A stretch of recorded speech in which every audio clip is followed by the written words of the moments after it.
وَلَا تَدْعُوا مَعَ اللَّهِ إِلَٰهًا آخَرَ، اور مت کسی کو پکارو اللہ کے ساتھ کسی اور الہ کو، لا الہ الا ہو، اس کے سوا کوئی معبود نہیں ہے، کل شیء ہالک الا وجہہ،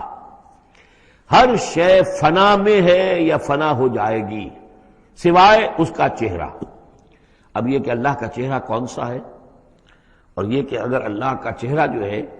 صرف اس کے لیے فنا نہیں تو کیا اللہ کے لیے کوئی باقی اعضاء بھی ہیں، ان کے لیے فنا ہے؟ معاذ اللہ ثم معاذ اللہ۔ یہ آیات جیسا کہ میں نے عرض کیا کہ اللہ کی ذات سے متعلق ہوں، عالم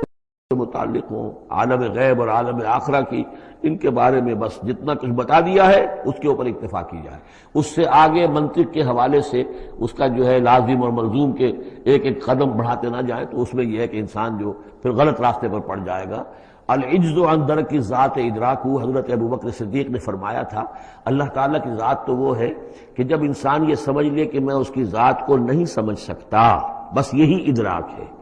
یہی معرفت ہے کہ اللہ کی ذات جو ہے وراء الورا ثم وراء الورا ثم وراء الورا۔ یہ الفاظ شیخ احمد سرہندی، جن کو ہم مجدد الفسانی رحمۃ اللہ علیہ کے نام سے جانتے ہیں، وہ اپنے خطوط میں مکاتیب میں انہوں نے بار بار یہ الفاظ کہے، ذات باری تعالیٰ وراء الورا ثم وراء الورا ثم وراء الورا، اس کا کوئی تصور کسی انسان کے لیے ممکن نہیں ہے۔ لیکن یہ کہ ہر شے ہلاک ہو جانے والی ہے سوائے اللہ کے چہرے کے، ظاہر بات ہے کہ ہر شے کے لیے فنا ہے، اور یہاں پہ اکثر لوگوں نے پھر اس منہ سے مراد لیا پوری ہستی، جیسے کہ ہم بھی کسی کے منہ دیکھو کہ یہ کام کر رہا ہے تو گویا کہ کسی کے لیے، کسی کی رضا جوئی کے لیے کر رہا ہے، تو اس اعتبار سے گویا کہ ذات باری تعالیٰ تو ہے کہ جو ہمیشہ قائم رہنے والی ہے، اور یہاں اس کے چہرے سے مراد اس کی پوری ذات ہے۔ باقی جو کچھ ہے، اب جو ہمارے ہاں صوفیہ ہیں جو وحدت وجود کے قائل ہیں، وہ تو اب بھی سمجھتے ہیں کہ باقی جو کچھ ہے وہ ہے ہی نہیں، معدوم کے درجے میں ہے، اس کی کوئی حقیقت نہیں ہے۔ کل ما فی الکون وہم او خیال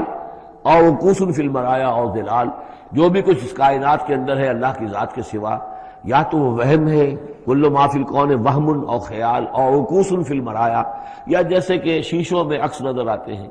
آئینہ قد آدم ہے، آپ اس کے سامنے کھڑے ہیں تو آپ پیچھے بھی نظر آ رہے ہیں اس کے، ہے تو نہیں آپ وہاں،